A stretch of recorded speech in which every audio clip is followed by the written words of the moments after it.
Hey, what's up? Gleb, Alexandrov here for creativeframe.com. Welcome to yet another 3D modeling tutorial. Some people say that n-gons should be avoided at all costs, while others say that this hatred and phobia of n-sided polygons needs to stop. In this tutorial, we'll take an in-depth look at the common problems with n-gons to raise our 3D modeling game. So by the end of this video, we'll know, are n-gons really that evil?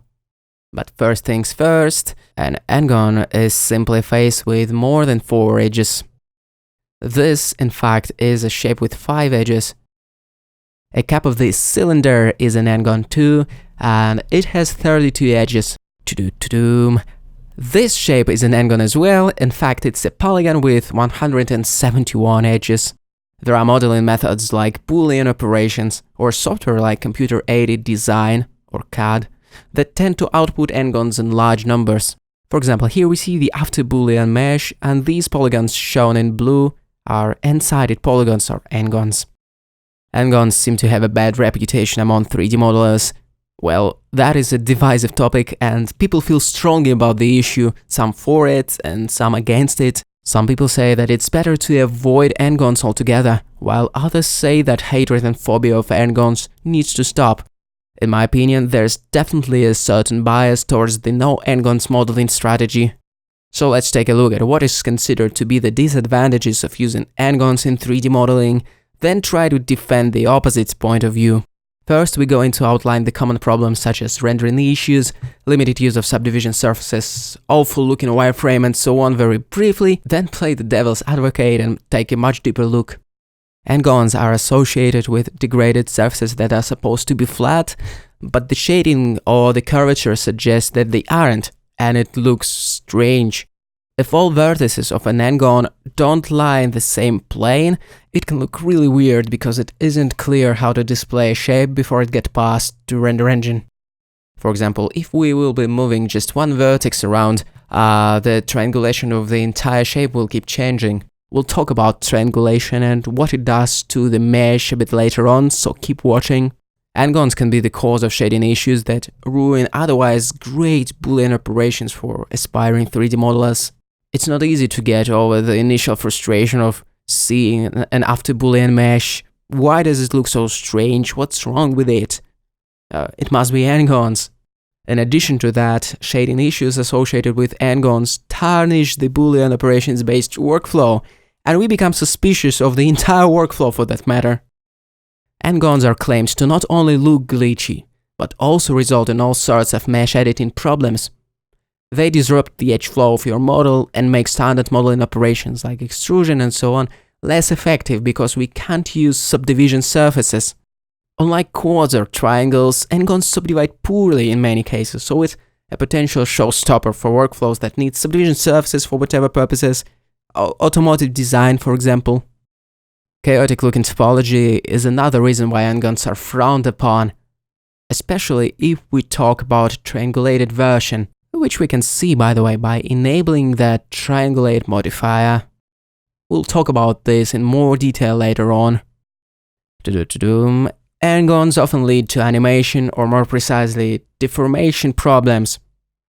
Topology for animation relies on proper edge flow, and those n-gons are a big no-no if the mesh is supposed to be bent or deformed in any other way. In other words, it's a really serious consideration of using all-quad topology.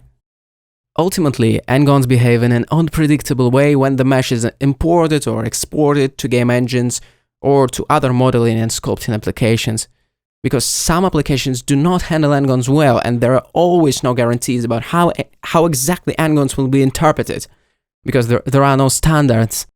For example, here we see the mesh with n-gons exported from Blender and taken into ZBrush, and it's turned out to be shredded like that. So you're probably thinking, wow, n-gons look really evil. But are n-gons really that evil? Before moving on, let's get down to basics and talk about triangulation. On rendering, every n-gon is subdivided into triangles, or triangulated, and so are quads. Quads are also split into triangles. So technically every quad is made of 2 triangles. And triangulation can be very important. And here's why. Let's take a look at this plane. Let's push the vertices around and then change the triangulation method, duplicate the plane to show an otherwise identical plane side by side.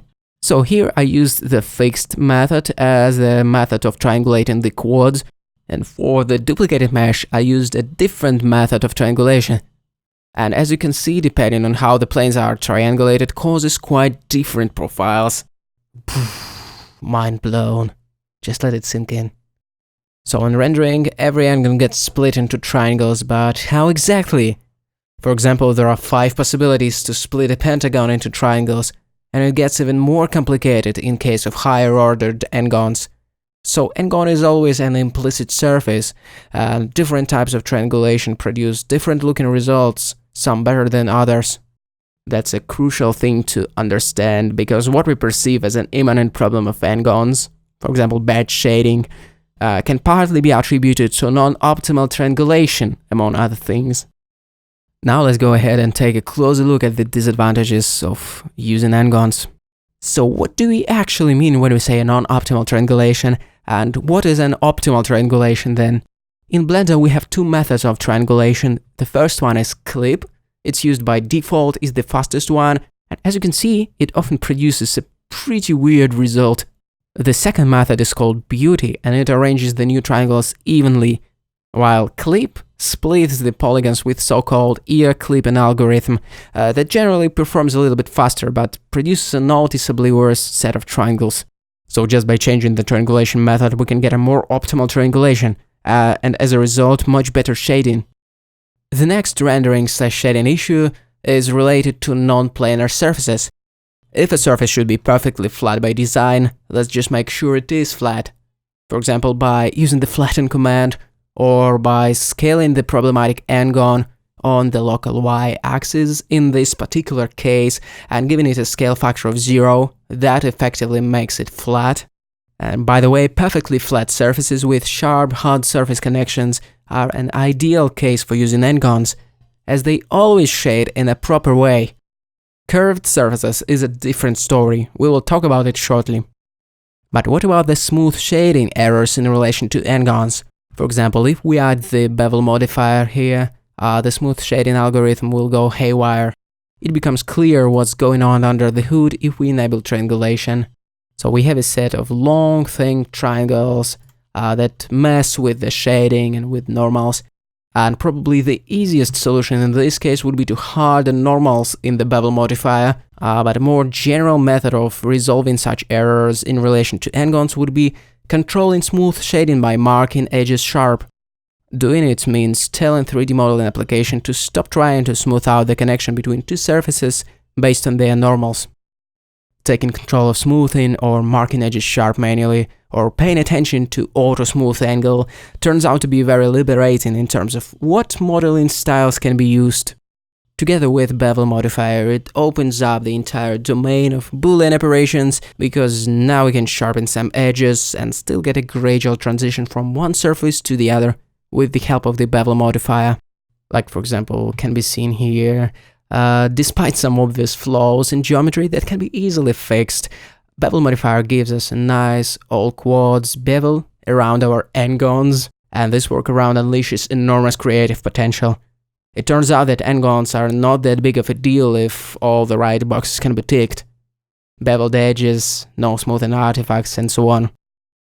I should say it's not immediately obvious when you start learning and unpacking Boolean operations, but once you get your head around typical topology issues related to Boolean operations and how n-gons fit into this grand scheme of things, this entire workflow becomes much more attractive. Okay, another source of rendering glitches can be a sloppy topology in general, like not having enough polygons to support some mesh editing operations, or having an uneven distribution of polygons.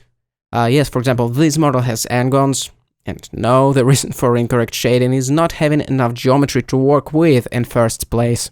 With a few more knife cuts or subdivisions, the resulting shading becomes more acceptable, as there are less triangles that are super long and thin after triangulation. As a rule of thumb, an even distribution of polygons and having enough polygons is good, because it helps to contain most of the issues related to n-gons, especially to overly large, badly triangulated n-gons. So that's definitely something to keep in mind when dealing with shading issues of any kind. And another defining characteristic of all kinds of bad topology issues is poles.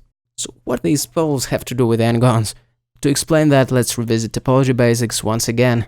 A pole is when 3, 5 or more edges converge at a single vertex, but not 4. Because when 4 edges converge at a single vertex, it's simply a grid, a normal quad-based topology. In other words, a pole we should be mindful of is a vertex that doesn't have 4 edges connected to it and isn't along the boundary of the mesh. There are many sinister things associated with poles, but before we talk about it, the benefit of these poles are that they are the points where the direction of phase loops can change. So in many cases they are very useful, but alright, let's talk about the dark side of poles. On this mesh there are 2 types of the most common poles. In red the 5-pole and in blue the 3-pole. So what's the big deal with poles? This is where our edge loop selection or creation gets terminated. This behavior is often attributed to n-gons, and as we can see it's rather related to poles, because for example these polygons are perfectly quad, and yet we experience all kinds of issues with edge loops. The second issue is that no matter how much we subdivide the mesh, our poles won't change.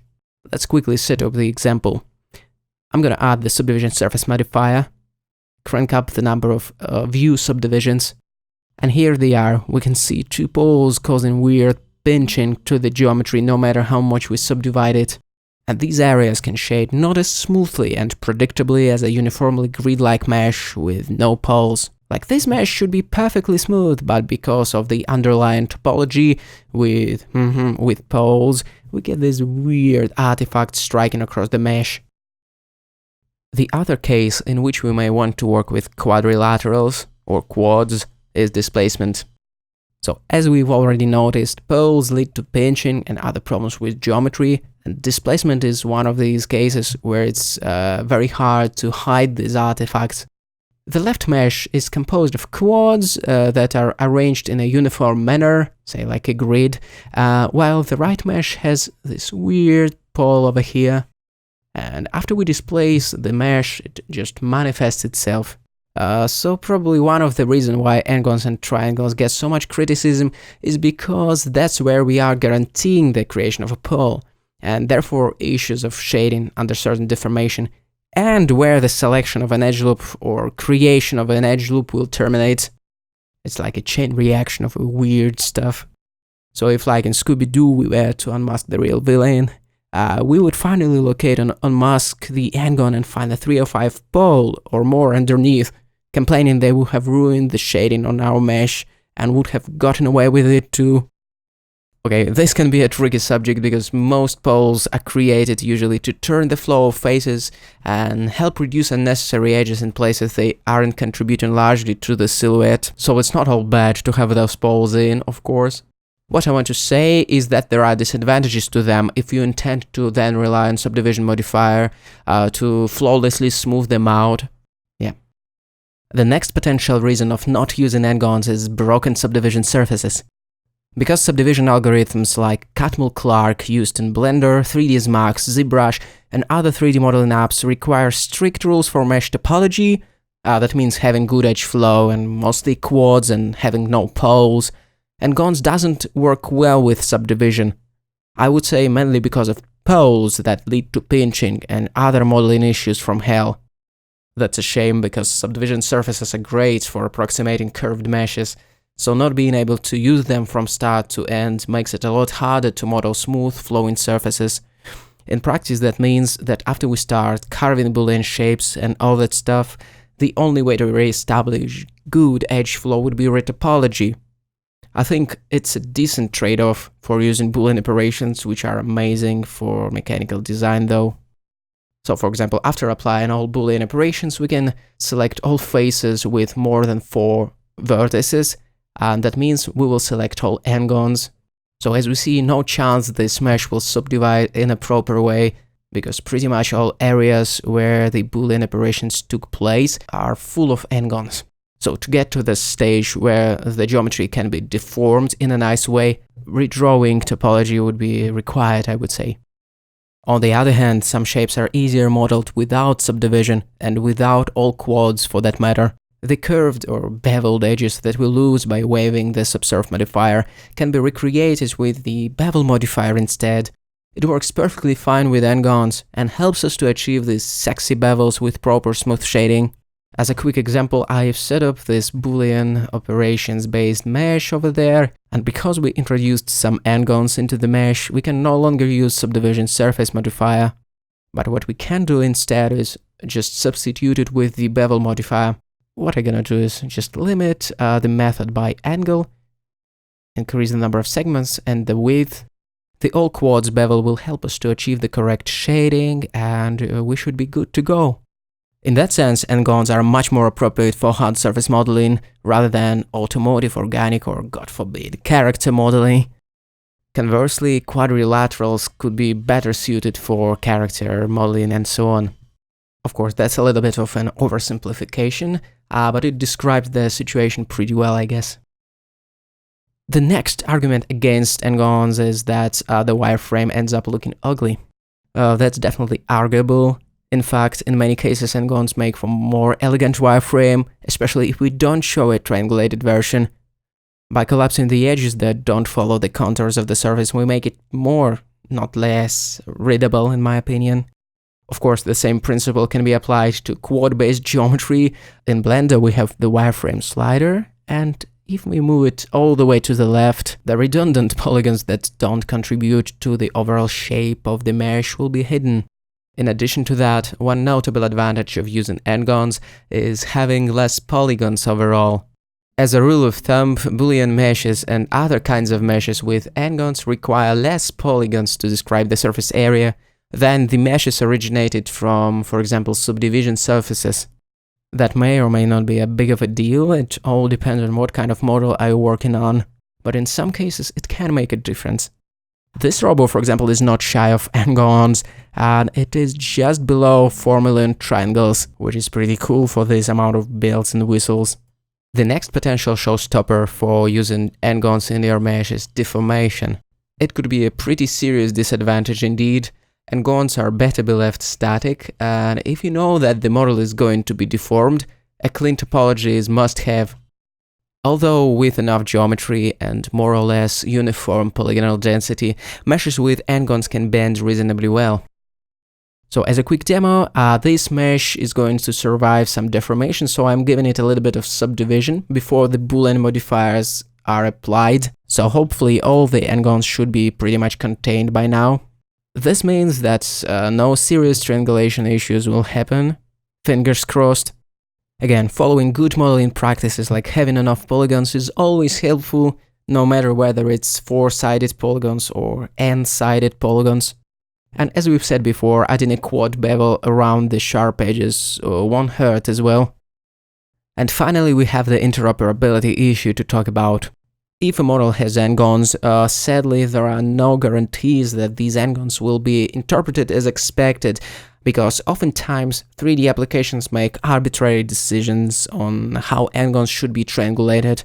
There are no standards. To demonstrate it, I'm going to give it a spin in different applications. So I'm exporting the mesh with n-gons in the OBJ format. Of course, I exported it without triangulation. So the first one is SculptGL, web-based sculpting software, which I like. As we can see, our n-gon got triangulated in a pretty strange way. The thin and long triangle strips, something like that, and we can see a broken silhouette. Next, I'm going to import the same mesh in Sketchfab and see how it treats our n-gon. And immediately it's clear that Sketchfab triangulated it just like the beauty algorithm in Blender does. The silhouette seems to be correct and everything looks pretty good. And the third application is going to be ZBrush, and no matter what checkbox is ticked on import, the resulting mesh will look pretty weird. ZBrush is an awesome piece of software, but it doesn't treat non-triangulated n-gons very well. So to conclude, once ready to export, it's worth double-checking what triangulation algorithm has been used. So are n-gons really that evil? The key takeaway is that n-gons are neither universally good or bad. It depends on what modeling goal you want to achieve. In conclusion, there are numerous disadvantages of using n-gons, but interestingly, some of their disadvantages are continuation of their merits and can be ignored in favor of 3D modeling possibilities you get in exchange. And they do have pros, such as less polygons overall, Boolean operations unlocked, Bevel modifier, quick concepting, stuff like that. I would say the strongest arguments against n-gons are bad deformation and interoperability. These are just bad things. Also, I've heard that n-gons make it really tough to get good UV maps, and probably physics engine operations on n-gons could be a little bit problematic. In my opinion, the other issues discussed in this video can be mitigated or even framed positively. Before we call it a day, here are a few practical takeaways. If it's curved and going to be deformed, use quads. If it's flat and not going to be deformed, feel free to use n-gons. It's a little bit more complicated than that, but it's a good thing to remember. And usually the right progression is quads, then n-gons. So for example, sub-D modeling tools like subdivision, surface modifier, and so on, followed by Boolean operations and everything else that produces n-gons. When you stumble across any kind of shading issues, pay attention to the auto-smooth shading settings. For example, the auto-smooth angle, this is the maximum angle between the surfaces, which will be considered to be smooth. That appears to be a quick fix to many n-gon related issues. For that matter, there are many other things that affect the look of the smooth shading and normals. For example, the harden normals feature of the Bevel modifier. And of course, there is a good old mark edges sharp method. What we need to do is just select a bunch of polygons that we want to be sharp and mark them as sharp. And to see the effect, we just have to enable the auto smooth. These things usually allow to work with the n-gons in a less problematic way. If it's going to be exported to game engine or to application that doesn't handle n-gons well, triangulate it first to reduce the chances of incorrect triangulation. Watch out for n-poles, especially 5 poles. These are the real villains. They lead to geometry pinching and all kinds of different issues that cannot be easily fixed. And no matter n-gons or quads, having enough polygons to allow deformation and an even distribution of polygons for that matter is always a good practice. Lastly, when working with n-gons, retopology may be required. As someone said on the internet, and I love the phrasing, think of n-gons as a higher level wrapper around your basic triangular mesh. In other words, don't be afraid to incorporate n-gons into your modeling toolset. You can always retopologize it later. Embracing polygons with more than 4 edges will open up a wonderful world of Boolean operations for you, especially if you're interested in hard surface modeling. If not for production, then at least for concepting. This realization was one of the key things that allowed us to put together hard surface modeling course for Blender. Alright, enough. That was Gleb Alexandrov for creativeshrimp.com. Feel free to leave your comment below. Do you like n-gons or not? Do you use it in your daily 3D modeling practice? Okay, cheers!